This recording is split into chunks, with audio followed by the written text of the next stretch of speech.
The fluorescent lights in the executive hallway of Beaumont International hummed their familiar tune at 2:17 in the morning. Daniel Costa pushed his cleaning cart past the mahogany doors, each one marked with a brass nameplate announcing someone important. Vice President of Finance, Chief Operations Officer, Senior Legal Counsel.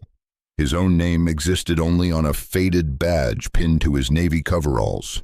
No title, no brass. Just Daniel, night shift custodian, employee number 7429. He didn't mind. Invisible was safe. At 41 years old, Daniel had learned that being noticed rarely led anywhere good. So he kept his head down, his earbuds in, and his hands busy. The classical music streaming through his headphones, Debussy, Tonight, Clair de Lune, made the repetitive work almost meditative. Spray, wipe, move forward, repeat. The executive floor required extra attention. CEO Catherine Beaumont demanded perfection in every visible space, and her assistant conducted random inspections. Daniel had worked at Beaumont International for 8 months, without a single complaint. He intended to keep it that way. His daughter Sophie needed him to keep it that way. The thought of her made him smile despite his exhaustion. 11 years old, fierce and brilliant, currently asleep in their studio apartment 3 bus rides away. Mrs. Chen from down the hall was watching her tonight, like she did 4 nights a week when Daniel worked the graveyard shift. He finished the hallway and approached the corner office. Catherine Beaumont's domain, floor-to-ceiling windows overlooking downtown Seattle, imported Italian furniture, awards lining the walls. At 36, she'd turned her family's struggling import business into a $2 billion international conglomerate. Forbes called her a visionary. Her employees called her demanding. Daniel called her ma'am on the rare occasions their paths crossed. He knocked softly, waited, then used his keycard to enter. The office was dark except for the city lights filtering through the windows. He flipped on his work light and began his routine, starting with the windows. That's when he heard it. A voice, French, coming from the private conference room adjacent to the office. If you're enjoying this story so far, don't forget to hit the like button and subscribe. Drop a comment telling me where in the world you're watching from. I love hearing from you. Daniel froze. He'd assumed the floor was empty. The executive team left by 7 at the latest. But that was definitely Catherine Beaumont's voice, sharp and frustrated, speaking rapid French into her phone. He should leave, come back later, but he'd already started and the policy was clear: complete each office fully before moving to the next. Incomplete work meant demerits, meant eventual termination. He worked as quietly as possible, trying not to listen, but the conference room door was ajar and sound carried in the empty building. Catherine's French was flawless, though Daniel could hear the exhaustion beneath her words. She was arguing with someone about a merger, throwing around financial terms and legal jargon. Her voice rose and fell in intensity, sometimes pleading, sometimes commanding. Daniel understood every word. He'd grown up in Lyon. His mother was French, his father Portuguese. French had been his first language, the language of bedtime stories and kitchen arguments and whispered secrets. Even after 23 years in America, even after everything he'd lost, French remained embedded in his bones. But nobody at Beaumont International knew that. Nobody asked. He was just the janitor who smiled politely and stayed out of the way. He was finishing the windows when Catherine emerged from the conference room. She stopped short, clearly startled to find him there. "Oh, I didn't realize anyone was still here." Daniel pulled out his earbuds quickly. "I'm sorry, ma'am. I can come back later if you prefer." "No, it's fine. Continue." She waved a hand dismissively and walked to her desk, her heels clicking against the hardwood. She was still dressed in her work clothes, a charcoal suit, her dark hair pulled back, though a few strands had escaped. She looked exhausted. Daniel returned to his work, moving to dust the bookshelves. He tried to make himself even more invisible than usual. Catherine sat at her desk and opened her laptop, but her fingers didn't move on the keyboard.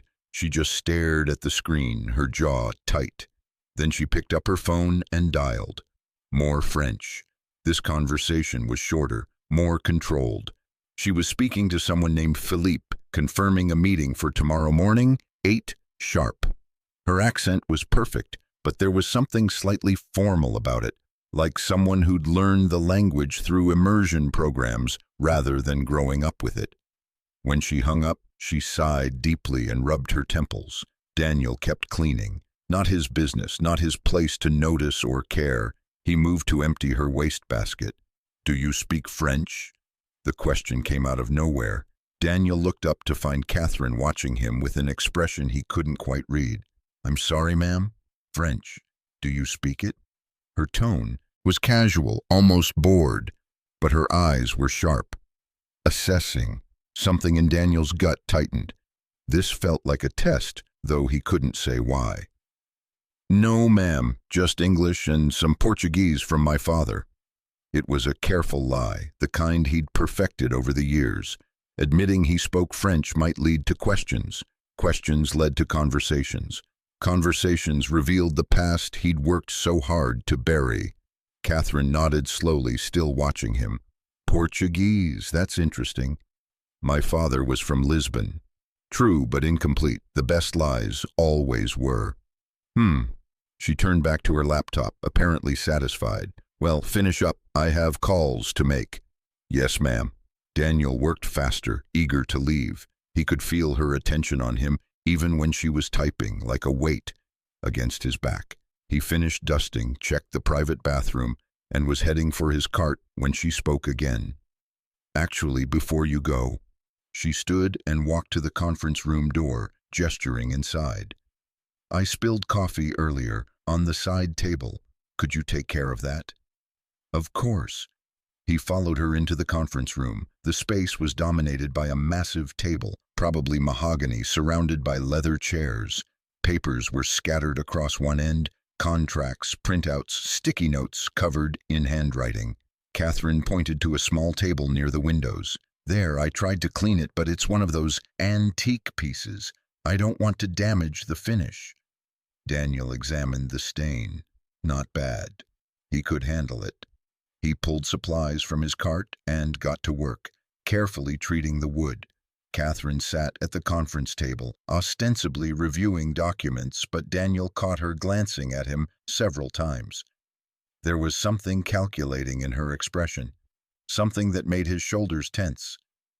"So, Daniel, it is Daniel, right? I saw your badge." "Yes, ma'am." "How long have you been with us?" 8 months, ma'am." "And you work the night shift exclusively?" "Yes, ma'am, 4 nights a week."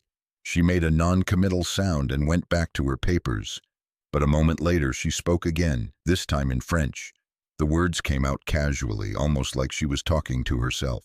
"I wonder if this company values discretion as much as it claims to." Daniel's hands never stopped moving. He kept his expression neutral, his body language unchanged. He'd heard, he'd understood perfectly, but he gave no indication of either. Catherine watched him for a long moment, then returned to her documents. She'd tested him, and as far as she knew, he'd passed by, failing. Daniel finished with the coffee stain and stood. "All set, ma'am. Is there anything else?" "No, that will be all." She didn't look up. He left quickly, pushing his cart into the hallway, closing the door behind him. His heart was pounding. His hands were shaking slightly as he gripped the cart handle. She'd tested him. Why? What did she suspect? But no, he was being paranoid. She probably said things in French all the time, not expecting anyone to understand. He was just the janitor. Nobody important, nobody worth testing.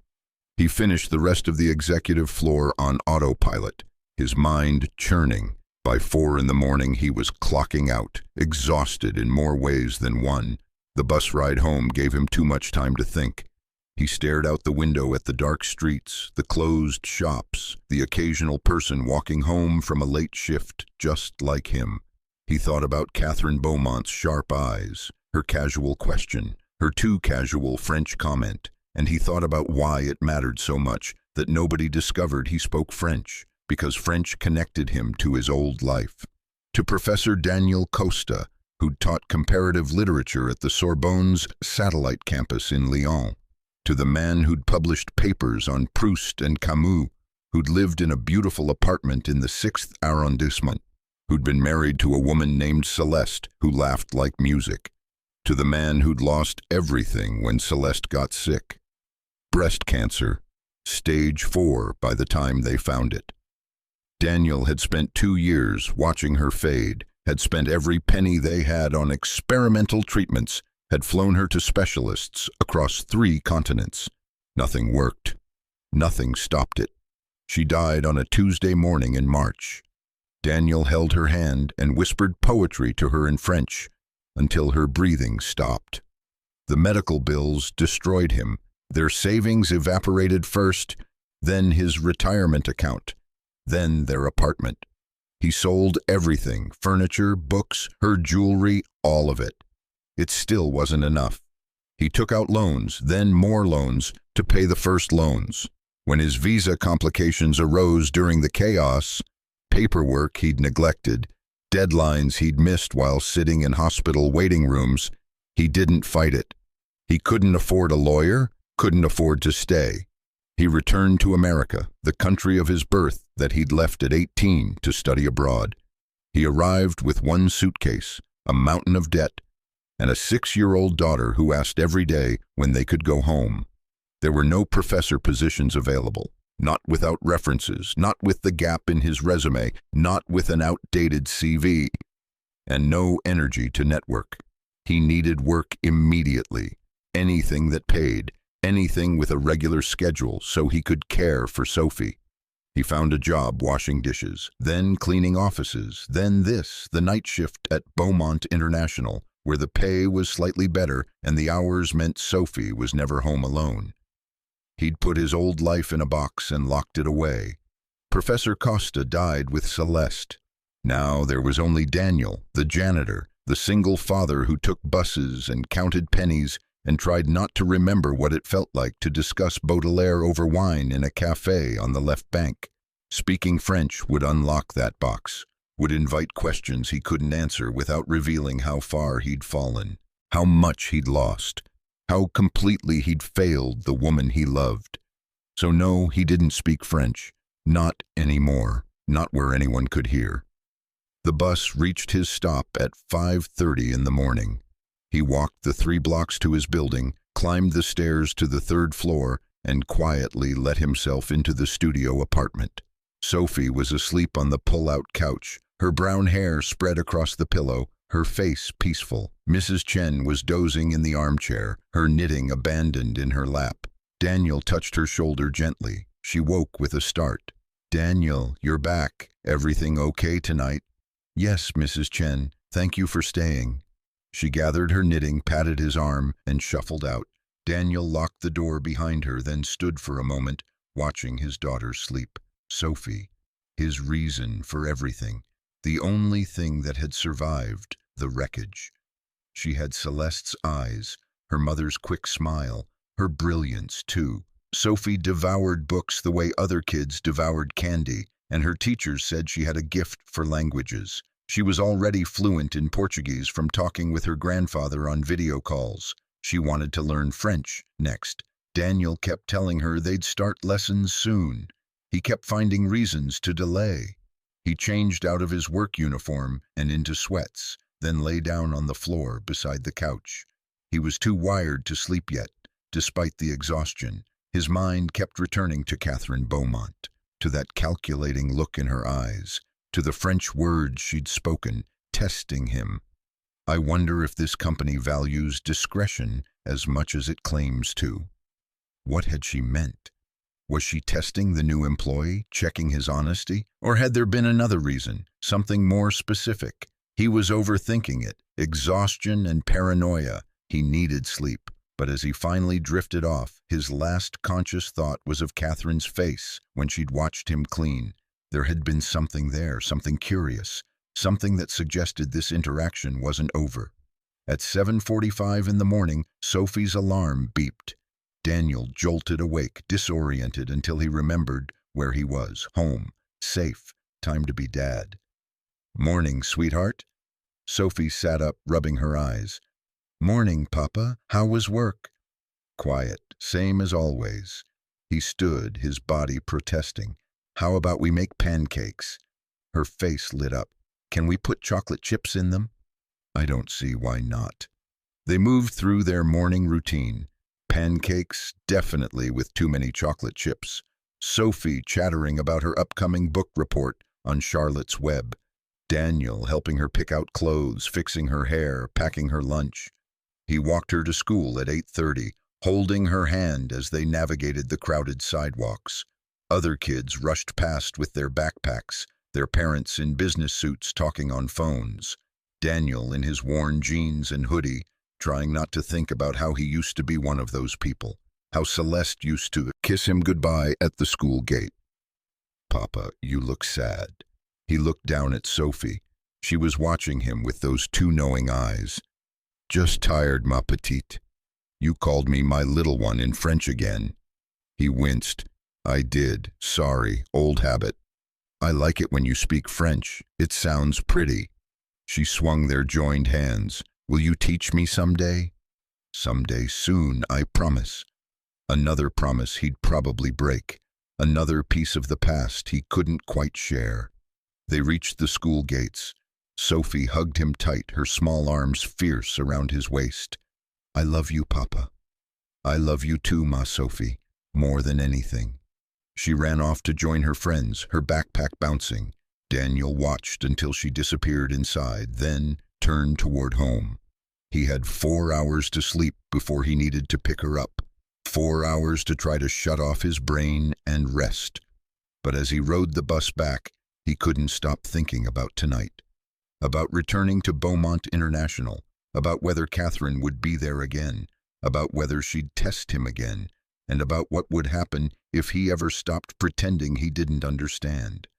3 days passed. Daniel worked his shifts. Catherine Beaumont wasn't there, and he told himself he was relieved. The executive floor returned to its normal routine. Dark offices, empty hallways, no one to overhear his mistakes. On the 4th night, everything changed. Daniel arrived at Beaumont International at 11 p.m. as usual. He clocked in, loaded his cart, and took the service elevator to the executive floor. The hallway was dark and quiet, exactly as it should be. He was cleaning the break room when he heard voices, multiple people, coming from Catherine's office. He checked his watch. 11:43. Whoever they were, they'd been there for hours. He could come back later, but that would put him behind schedule, and behind schedule meant staying late, which meant an extra fee to Mrs. Chen he couldn't really afford. He approached Catherine's office carefully. Light spilled from under the door. Voices carried through, tense, argumentative. He recognized Catherine's voice, sharp and frustrated. At least 3 others, all men. He knocked softly. The voices stopped. Footsteps approached. The door opened 6 inches. A man Daniel didn't recognize, late 50s, expensive suit, tired eyes, looked him up and down. "Yes?" "I'm sorry to disturb you, sir. I'm here to clean. I can come back later if—" "Wait." That was Catherine's voice from inside the office. "Let him in. We'll take a break." The man opened the door wider. Daniel pushed his cart inside, keeping his eyes down. Catherine's office looked like a war room. Papers everywhere, coffee cups lined up on every surface. 3 men in suits sat around her desk, all looking exhausted. An older woman stood by the windows, arms crossed. Catherine herself was at her desk, a laptop open in front of her. She looked like she hadn't slept in days. Her hair was down now, and there were dark circles under her eyes. 10 minutes, she said to the room. "Get coffee, stretch. We need clear heads for this." The group filed out, grateful for the reprieve. Only Catherine remained, still staring at her laptop screen. Daniel began his work quickly and quietly. He started with the trash, moving methodically around the room. After a few minutes, Catherine spoke without looking up. "They're trying to back out of the merger, the French partners. They're claiming we misrepresented our European market share." Daniel kept working, not his business, not his place to respond. "We didn't misrepresent anything," she continued, still talking to her screen. But Philippe, the lead negotiator, keeps using these technical terms in French. My translator can't keep up, and I'm missing nuances, missing context. She finally looked up at him. Her eyes were bloodshot but sharp. I'm going to lose this deal because of a language barrier. $200 million, 3 years of work, hundreds of jobs. Gone because I can't understand what they're really saying versus what they're pretending to say. Daniel met her gaze briefly, then looked away. His hands tightened on the trash bag. I'm sorry, ma'am, that sounds difficult. She laughed, but there was no humor in it. Difficult, yes, that's one word for it.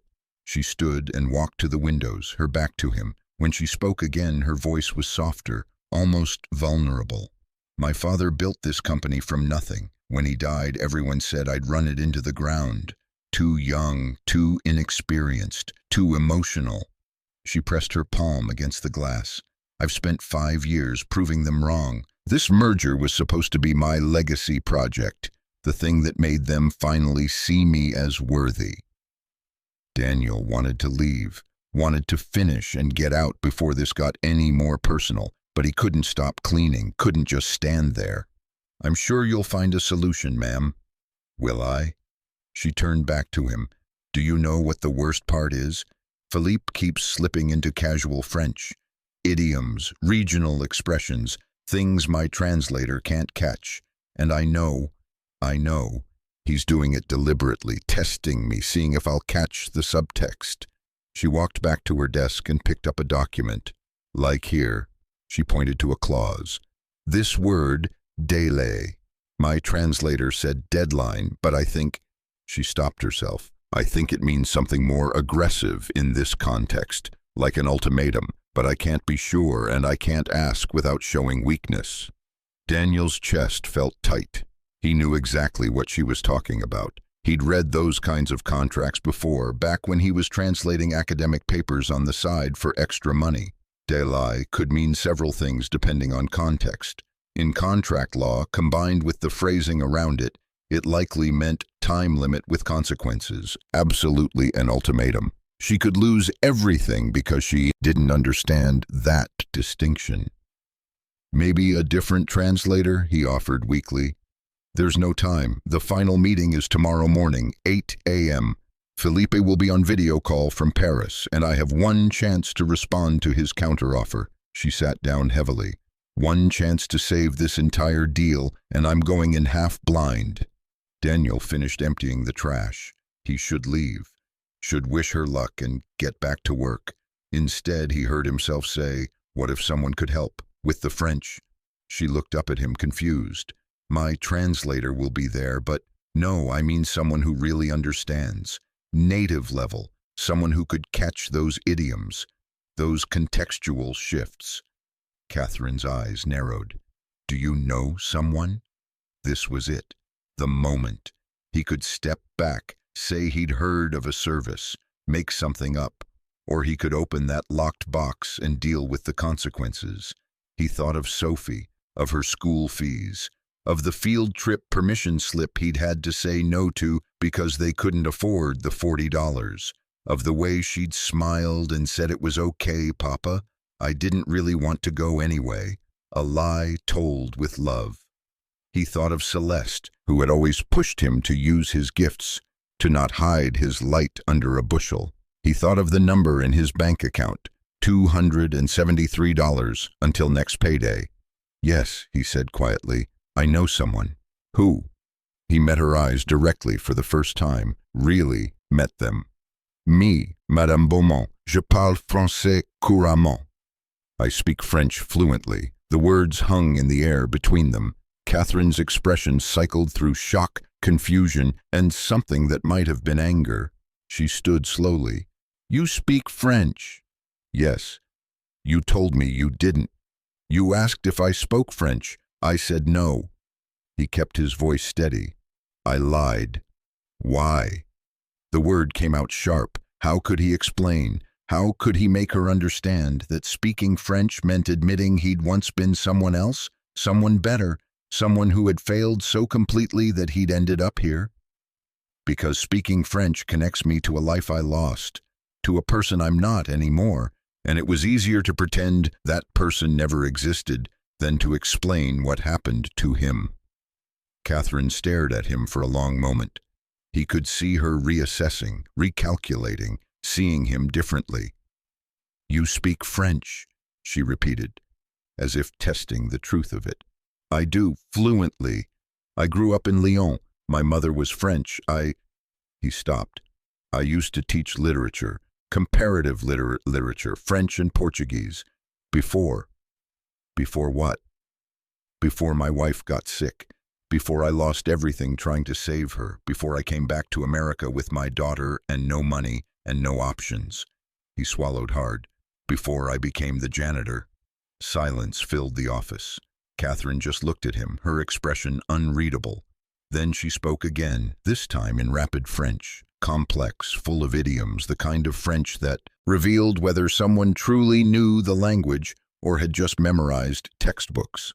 "So the man cleaning my floors is actually an educated professional who's been pretending not to understand every word I've said for 8 months. Tell me, Daniel Costa, is that even your real name? What exactly have you heard? What secrets have you learned while we all assumed you were deaf to our language?" Daniel answered in equally fluent French, his Lyon accent emerging naturally after months of suppression. "I've heard nothing of importance, madame. I'm not a spy. I'm simply a father who needed work and knew that being invisible was safer than being questioned. As for secrets, you have nothing to fear from me. I've learned that the powerful rarely have time to worry about the observations of those beneath them." Catherine's eyes widened. His French was perfect, not just grammatically correct, but culturally native. The accent, the phrasing, the subtle sarcasm in his final sentence. This wasn't a man who'd learned French in high school. This was someone who'd lived it. She switched back to English, but her voice had changed. Less certain now, more curious. "You really are from Lyon?" "Born in Portland, actually, but I lived in France from 18 to 36, most of my adult life." "And you're really a literature professor?" "Was. Past tense." He kept his expression neutral. "I have no credentials here, no references I can use. The university in Lyon won't vouch for me. I left under difficult circumstances. My wife's medical bills, visa complications. It became complicated." He pulled off his cleaning gloves, suddenly wanting her to see his hands. They were rougher than they used to be, calloused from mops and brushes, but they were still the hands that had turned pages, that had written lectures on Proust's sentences, that had held Celeste's while she died. "I don't know what you think I can do, Madame Beaumont. I'm not a translator. I'm not qualified for whatever you're imagining. I clean your floors.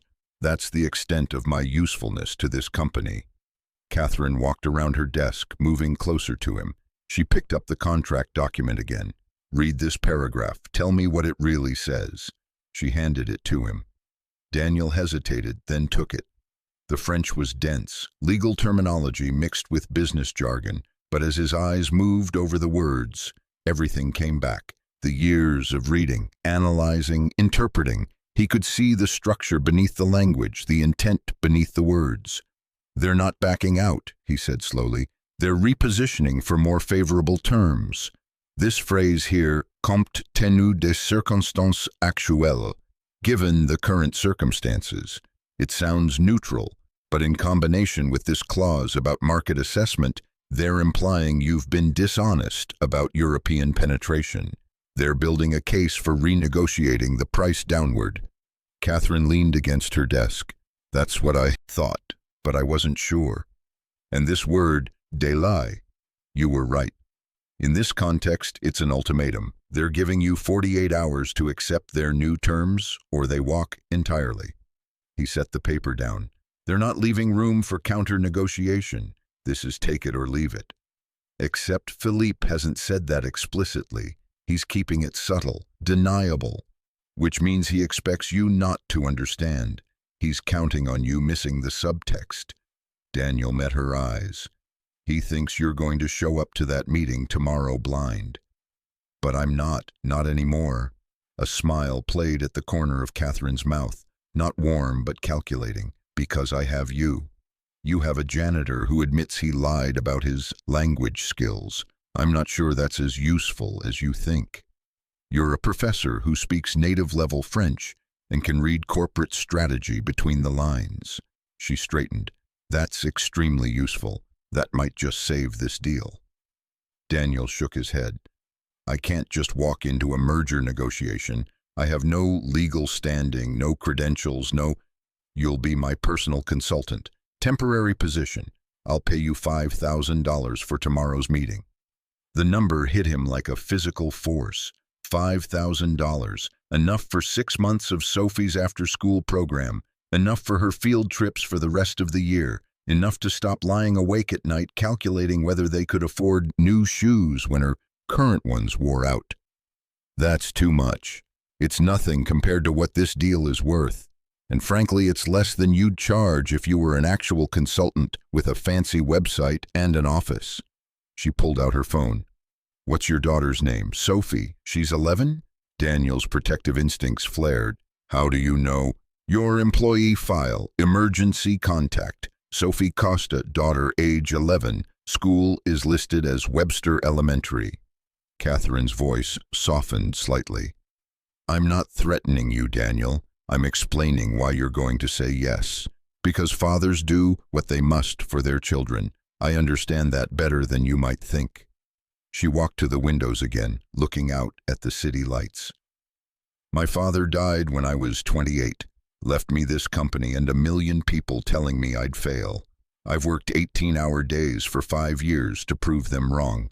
This merger is everything. It validates every sacrifice, every missed birthday party, every relationship I've destroyed by choosing this office over human connection.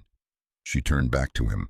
I'm going to win tomorrow, Daniel, and you're going to help me, not because I'm threatening you, I'm not, but because I'm offering you something you need, and in exchange, you'll give me something I need. It's business, clean, simple.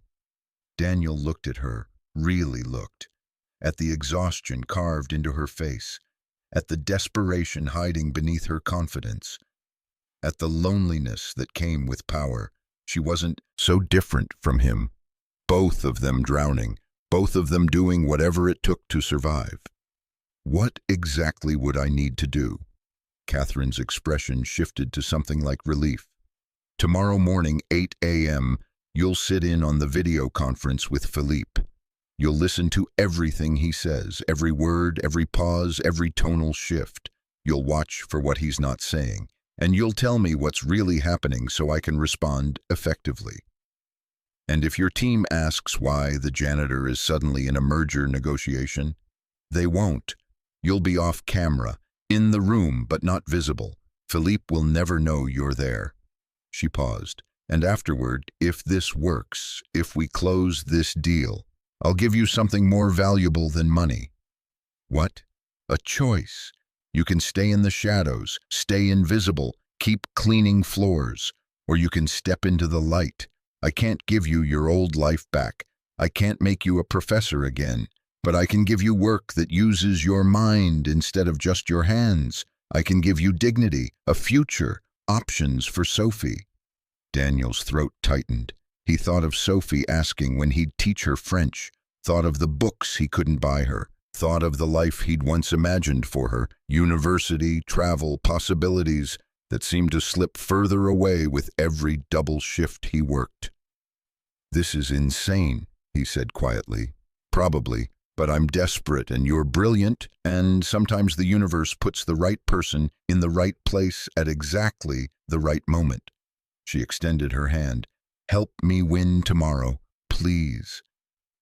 Daniel looked at her hand, at the perfectly manicured nails, the designer suit, the confidence that came from never having to worry whether you could afford groceries. Everything about her represented the world he'd lost, the life that had slipped through his fingers while he held Celeste's hand in a hospital room. But her eyes were human, afraid, real, and $5,000 would change everything for Sophie. He reached out and shook her hand. 8 a.m. I'll be here.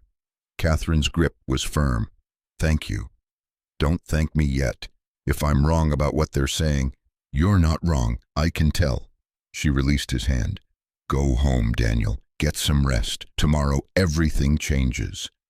He nodded, gathered his cart, and headed for the door. As he stepped into the hallway, he heard her voice behind him. Daniel?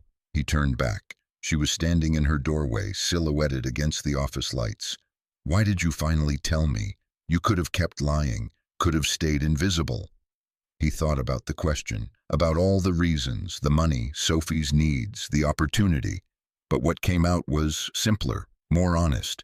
Because you needed help, and I remembered what it was like to be desperate and have nobody care enough to notice. Catherine stood very still, something shifting in her expression. Then she nodded slowly. Good night, Daniel. Bonne nuit, Madame Beaumont. The elevator ride down felt surreal. Daniel's hands shook as he clocked out. His mind raced through everything that had just happened, everything he'd agreed to. He'd stepped out of the shadows, opened the box he'd locked so carefully, admitted who he used to be, and tomorrow morning at 8 a.m., he'd either save Catherine Beaumont's merger or prove once and for all that Professor Costa was dead and the janitor was all he'd ever be again. Daniel didn't sleep. He lay on the floor of his studio apartment, staring at the ceiling while Sophie breathed softly on the pull-out couch beside him. His mind raced through every French idiom he could remember, every business term, every potential trap Felipe might set. At 5:30 a.m., he gave up pretending and got up. He made coffee in the second-hand machine that sometimes worked and sometimes didn't. Today, it cooperated, small mercies. He showered in the tiny bathroom, washing away the smell of industrial cleaner. Then he stood in front of his closet, if you could call the hanging rod in the corner a closet, and faced his first real problem. He didn't own a suit. He had work uniforms. He had jeans and hoodies. He had one button-down shirt he wore to parent-teacher conferences, already worn thin at the elbows. Nothing appropriate for a $200 million merger negotiation. His hands shook as he pulled out the button-down. It would have to do. Catherine said he'd be off camera anyway. Philippe would never see him, but Daniel would see himself. And he needed to feel like Professor Costa again, even if just for a morning. He was buttoning the shirt when Sophie stirred. Papa? Her voice was sleepy, confused. Why are you dressed up? It's so early.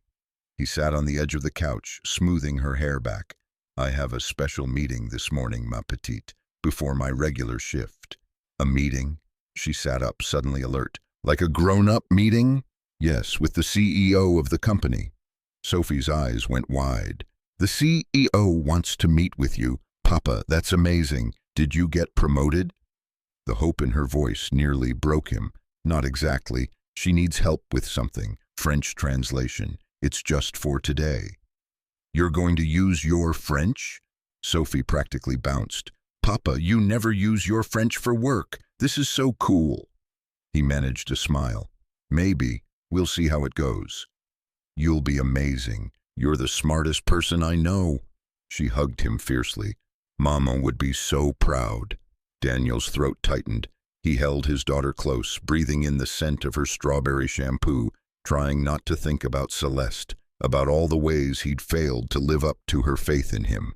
I need to go soon. Mrs. Chen will come at 7 to take you to school.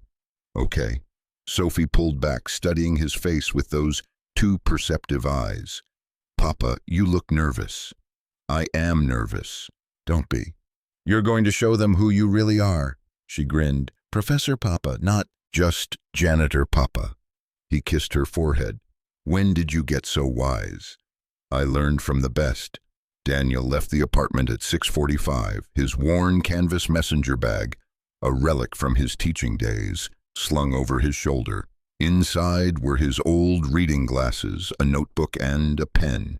The bag itself was battered, the leather cracked, one strap held together with careful stitching, but it had survived everything else, and it would survive this too. The bus was crowded with morning commuters. Daniel stood near the back, gripping the overhead rail, surrounded by people in suits carrying briefcases and tablets. He looked down at his faded button-down shirt, his old khakis, his scuffed shoes. He didn't belong in their world. Not anymore. Maybe not ever again. But for today, for Sophie, he would try. Beaumont International's executive floor looked different in daylight. The marble gleamed brighter. The floor-to-ceiling windows revealed the city spread out below like a promise. Daniel stepped off the elevator at 7:55, his heart hammering. Catherine's assistant, a sharp-eyed woman named Margaret, was waiting. She looked him up and down, her expression carefully neutral. "Mr. Costa, Ms. Beaumont is expecting you. This way." She led him to a small conference room adjacent to Catherine's office. Not the main boardroom, thank God. This space was more intimate, a table for 8, a large monitor on the wall for video conferencing, and a separate desk positioned to the side, out of camera view. "You'll sit there," Margaret said, pointing to the side desk. "Ms. Beaumont will be at the table with her team. The French partners will be on screen. You're to observe and take notes. If you need to communicate with Ms. Beaumont during the call, write it down and pass it to her. Do not speak unless directly addressed. Understood?" "Yes, ma'am." "Coffee?" Her tone softened slightly. "You look like you need it. Please, black." She left, and Daniel sank into the chair at the side desk. His hands were trembling. He pressed them flat against the smooth wood surface, trying to ground himself. The door opened. Catherine entered, followed by 3 people, 2 men and a woman, all in expensive suits. Catherine herself wore navy blue today, her hair pulled back severely, diamond studs catching the light. She looked every inch the CEO. Her eyes found Daniel immediately. Something passed between them, acknowledgement, maybe even gratitude. Then her expression hardened back to professional neutrality. "Everyone, this is Daniel Costa. He'll be observing today as a language consultant." No explanation, no apology, just a fact. The 3 executives looked at Daniel with varying degrees of confusion and dismissal. The older man, Robert something, Daniel thought he'd seen his name on an office door, frowned. "A language consultant? I thought we had Maria handling the translation." "Maria will translate. Daniel will verify nuance." Catherine's tone brooked no argument. "The French partners have been using ambiguous phrasing. I want to make sure we're not missing anything." She sat at the head of the table, arranging papers in front of her. The others took their seats. Margaret appeared with coffee for everyone, setting Daniel's cup on his desk with a small nod. At 8 a.m. precisely, the monitor flickered to life. 3 men appeared on screen, seated around a conference table in what looked like a Paris office.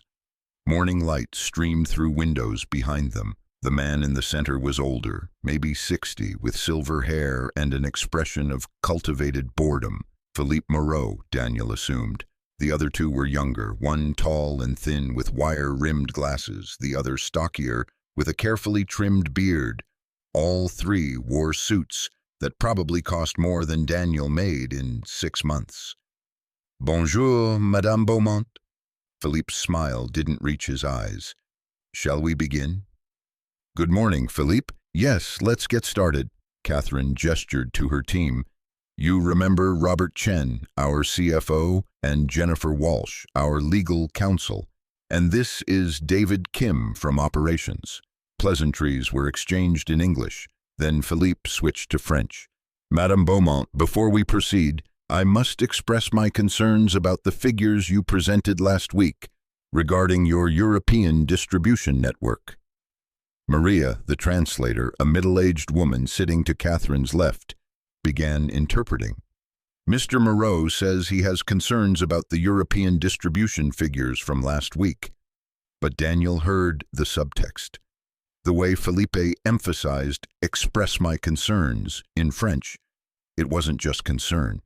It was an accusation wrapped in politeness. The tone suggested disbelief, even contempt. Daniel scribbled rapidly on his notepad. "Not just concerned, he's implying dishonesty, confrontational, not collaborative." He passed the note to Catherine. She read it without looking at him, her expression not changing, but her posture shifted slightly, straightened, ready. "I stand by those figures, Philippe," Catherine said smoothly, "but I'm happy to review them again if you have specific questions." Philippe's thin smile widened. He responded in French, speaking quickly, his words flowing with practiced ease. Maria translated. "He says the numbers don't align with their internal research on market penetration." But Daniel heard more, much more. Philippe had said, "According to our research, and we have been very thorough, you understand, these numbers seem to exist in a reality separate from the actual European market. Unless, of course, you have access to data that somehow eludes even the most sophisticated market analysts." The sarcasm dripped from every word. The insinuation was clear. You're lying or you're incompetent. Either way, we don't trust you. Daniel wrote furiously, "He's not just questioning the data, he's calling you a liar." The phrase about separate reality is deeply insulting in French business culture.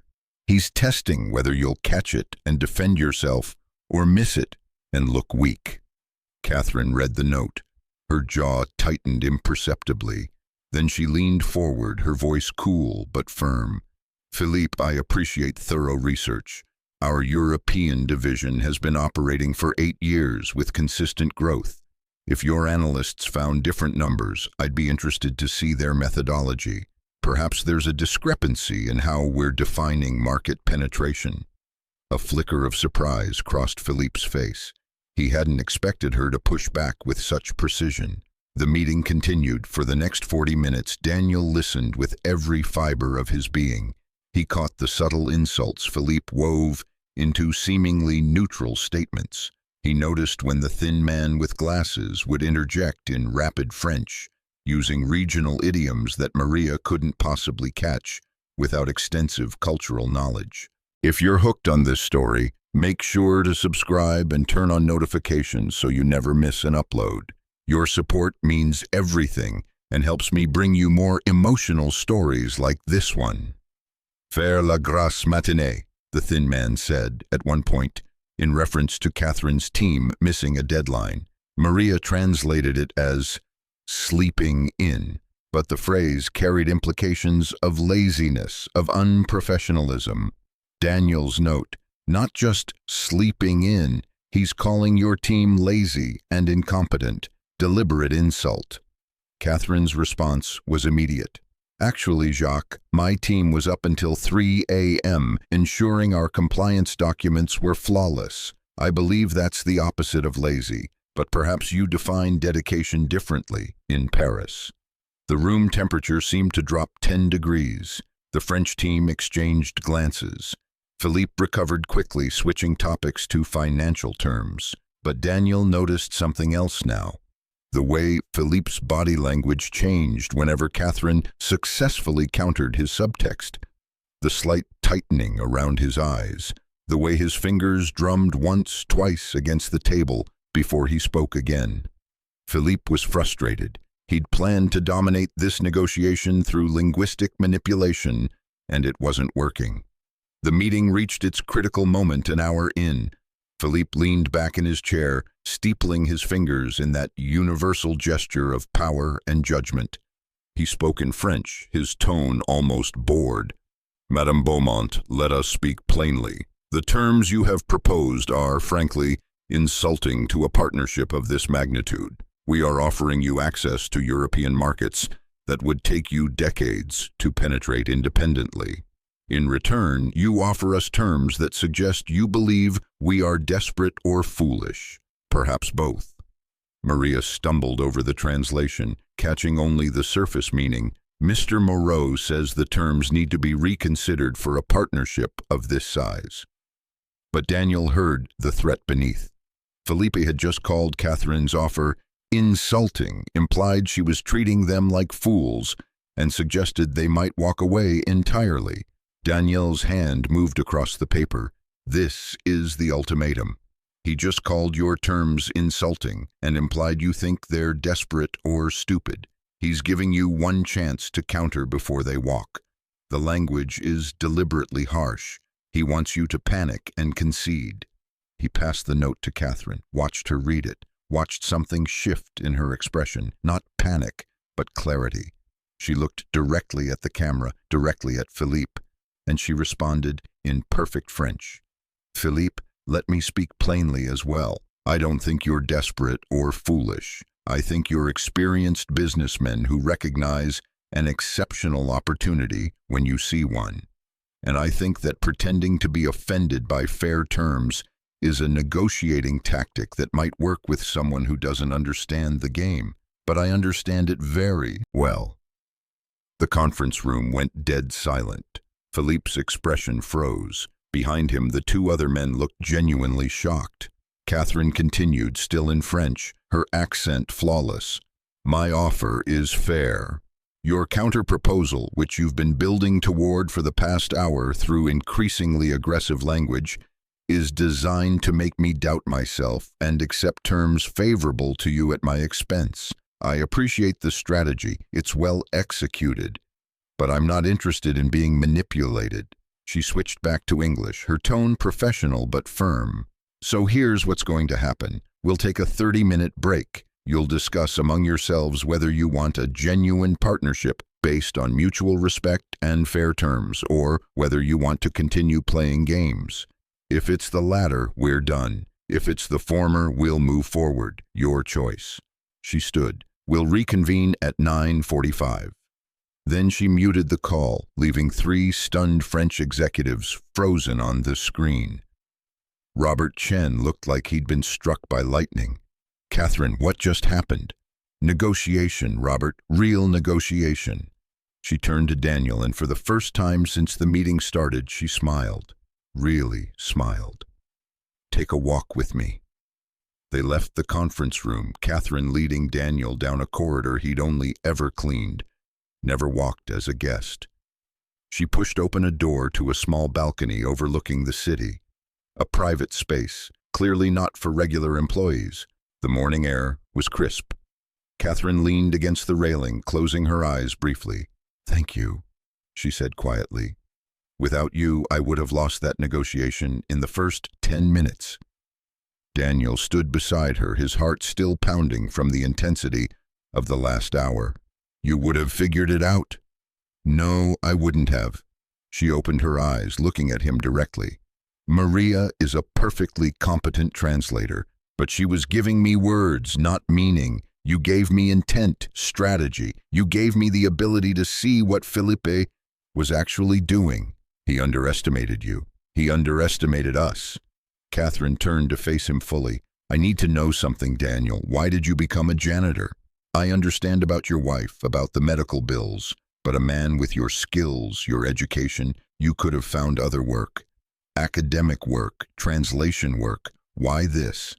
Daniel looked out at the city, at the buildings stretching toward the horizon. How could he explain the exhaustion that came after Celeste died? The way every door seemed closed. Every opportunity required energy he didn't have. When you lose everything, he said slowly, you stop believing you deserve anything. I didn't become a janitor because it was my only option. I became a janitor because I convinced myself it was what I deserved. After failing Celeste, after losing everything we'd built, I thought cleaning floors was appropriate penance. That's the stupidest thing I've ever heard. He looked at her, startled. Catherine's expression was fierce. You didn't fail your wife. Cancer failed her. The medical system failed her. You fought for her with everything you had, and then you did what any parent would do. You sacrificed your own ambitions to take care of your child. That's not failure. That's love. Her voice softened slightly. My father used to say that the world is full of brilliant people working jobs beneath their abilities because life knocked them down once and they never got back up. He said the real tragedy wasn't that they fell, it was that nobody bothered to help them stand. She straightened, smoothing her suit jacket. So I'm going to help you stand, Daniel, if you'll let me. What do you mean? After we close this deal, and we will close it thanks to you, I'm creating a position, Director of International Communications. Your job will be to oversee all our European operations communication, handle high-level translation and cultural consulting, and build programs to help us avoid situations like this in the future. Daniel's breath caught. Catherine, I can't. Salary starts at $120,000, full benefits. You'll work normal hours, day shift, so you can be home with Sophie in the evenings. And we'll cover tuition if you want to get your teaching credentials updated. Pursue whatever professional development you need. That's too much. It's not enough. Her eyes were intense. You're worth more than cleaning floors, Daniel. You're worth more than hiding in the shadows. And Sophie deserves a father who comes home tired from using his mind, not his back. He wanted to argue, wanted to explain all the reasons he couldn't possibly accept. But the words died in his throat because all he could think about was Sophie. About the field trips she could go on, the books he could buy her, the stability he could finally offer, about teaching her French without shame, without the weight of failure crushing every word. Why are you doing this? He whispered. You don't owe me anything. Yes, I do. Catherine's voice was quiet but firm. You saved my merger, but more than that, you reminded me that people aren't defined by their job titles. You reminded me to look beyond the surface, to see the human being, not just the position. She paused. My father would have seen it immediately, would have recognized your worth the first time you cleaned his office. I didn't. I almost missed you completely. That says something about the kind of leader I've become, and I don't like it. She pushed off from the railing. So, yes, I'm offering you this job because you earned it, but I'm also offering it because it's the right thing to do, and because maybe, just maybe, having someone like you on my executive team will help me remember to see people again, really see them. They stood in silence for a moment, the city humming below them. Finally, Daniel spoke. I need to think about it, need to talk to Sophie. Of course, take the time you need. Catherine checked her watch. But first, let's close this deal. They returned to the conference room at 9:45 exactly. Catherine's team was waiting, nervous energy filling the space. The monitor flickered back to life. Philippe and his colleagues reappeared. The silver-haired negotiator's expression was different now, respectful, almost wary. The game had changed, and they all knew it. Madame Beaumont, Philippe began in English. His French accent was thick, but his words were clear. We have discussed your terms. We would like to negotiate in good faith. Catherine nodded. I'm glad to hear it. Shall we begin? The next 2 hours were the most intense negotiation Daniel had ever witnessed. Philippe would occasionally slip into French, testing whether Catherine's earlier fluency had been a fluke. Each time Daniel would note the subtext, the hidden meaning, and each time Catherine would respond with precision, sometimes in English, sometimes in French, always with perfect understanding of what was really being said. Philippe tried subtle manipulation. Catherine deflected it. He tried to introduce confusing terminology. Daniel clarified it. He tried to create artificial urgency.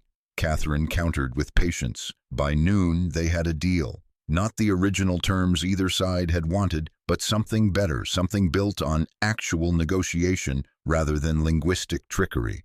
A true partnership.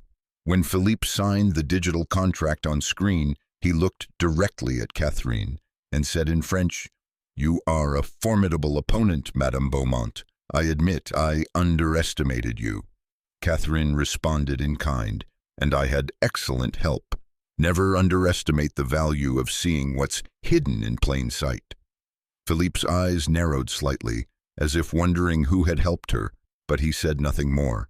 The call ended with handshakes through screens and promises to finalize paperwork within the week. The moment the monitor went dark, Robert Chen let out a whoop. Jennifer Walsh actually laughed. David Kim pumped his fist in the air. We did it. Holy hell, Catherine, you destroyed him. Where did you learn to speak French like that? I've never heard you. Catherine held up a hand, cutting off the celebration. We did it because we had help.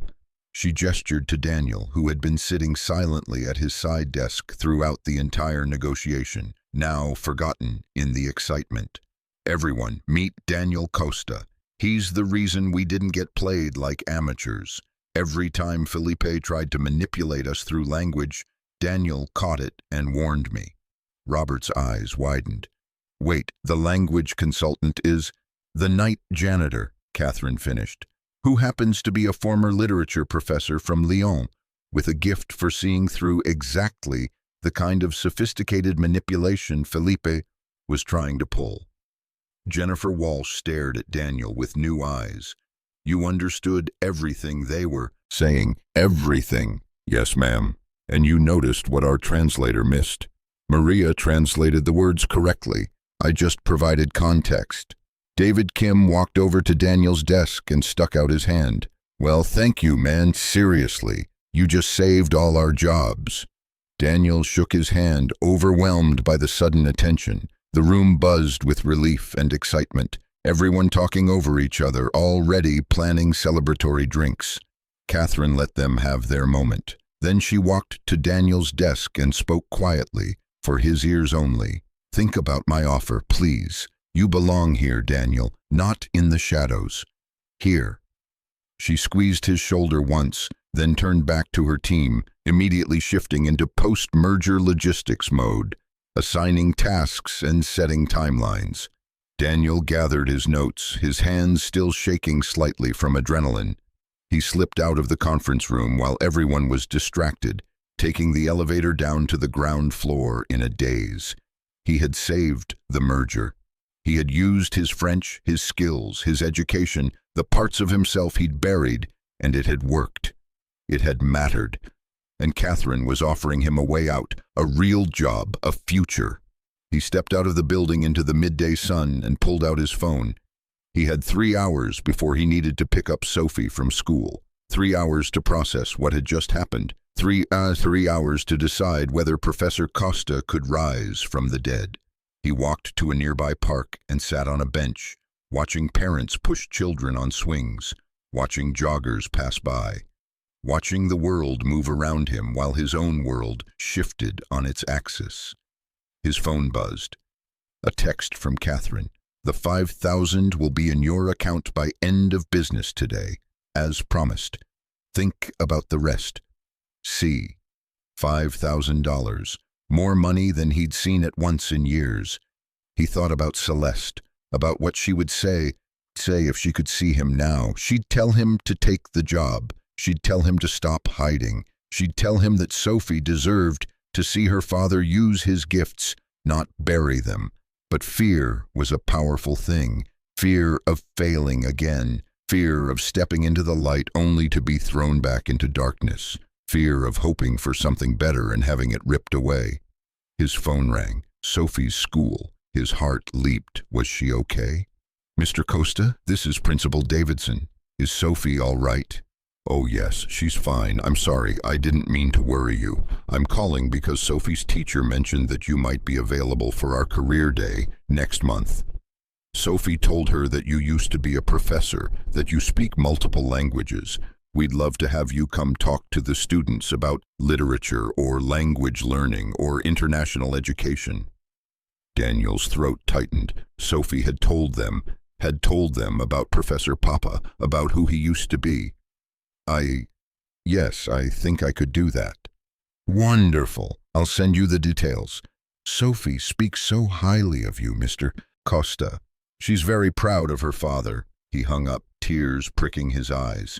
Sophie was proud of him, not ashamed of the janitor father, not embarrassed by their studio apartment and second-hand clothes. Proud. Maybe it was time to be someone she could be even more proud of. He texted Catherine, "Yes, I'll take the job, thank you." Her response came immediately. "Smart decision. See you Monday, 9 a.m. Come to my office. We have work to do." See. Daniel sat on that park bench for another hour, letting it all sink in. The merger victory, the job offer, the $5,000, the career day invitation, the possibility of stepping out of the shadows. When he finally stood to go pick up Sophie, he felt lighter than he had in years. Still scared, still uncertain, but also, for the first time since Celeste died, hopeful. Maybe Professor Costa wasn't dead after all. Maybe he'd just been sleeping, and maybe, just maybe, it was time to wake up. 6 months later. Daniel adjusted his tie, still not entirely comfortable, but getting there, and looked out his office window. His office. 14th floor, corner view, his name on the door, Daniel Costa, Director of International Communications. Sophie burst through the door after school, her backpack bouncing. "Papa, guess what? I got an A on my French presentation." "En français, ma chérie," he said with a smile. She launched into rapid French, describing her project on French literature. Daniel's heart swelled watching her confidence, her joy in the language that had once been his prison. Catherine appeared in the doorway. "Sorry to interrupt family time, but we have the Tokyo call in 20 minutes. "I'll be ready." Daniel kissed Sophie's head. "Go do homework in the break room. Mrs. Chen will pick you up at 5. After Sophie left, Catherine lingered. Their working relationship had evolved into something deeper, not romance, but genuine friendship born from mutual respect. "You know," Catherine said, "I've been thinking about that night you cleaned my office. When I tested you in French." "I remember. I wasn't just testing your language skills. I was testing your character." She smiled softly. "You could have exposed everything I said, could have used it against me. Instead, you stayed silent, stayed professional. That's why I knew I could trust you when it mattered." Daniel thought about the journey, from invisible janitor to valued executive, about how one moment of truth, one decision to step into the light had changed everything. "I almost stayed invisible," he admitted. "Almost let fear win. But you didn't. You chose courage. You chose Sophie. You chose yourself." Catherine headed for the door, then paused. "Oh, and Daniel, the board approved your proposal. Starting next quarter, we're funding full education programs for all our support staff. If there are more hidden professors pushing cleaning carts, we're going to find them." After she left, Daniel sat at his desk, surrounded by books and contracts and the tools of his trade. He pulled out his phone and opened the photo of Celeste he still kept. "I made it back, mon amour," he whispered in French. "It took a while, but I found my way home." His phone buzzed. Sophie had texted from the break room. "Papa, when we get our new apartment next month, can I have my own bookshelf, a big one?" He typed back, "The biggest one we can find, ma petite." Outside his window, Seattle gleamed in the afternoon sun. Daniel Costa, janitor, professor, father, survivor, smiled and got back to work. Some stories end with transformation. This one began with it. Because sometimes the person who needs to see you isn't the CEO testing you in French. It's you, seeing yourself clearly for the first time. Thank you so much for watching until the end. If you loved this story, check out the other videos on your screen now. I think you'll really enjoy them. And don't forget to subscribe if you haven't already. See you in the next story.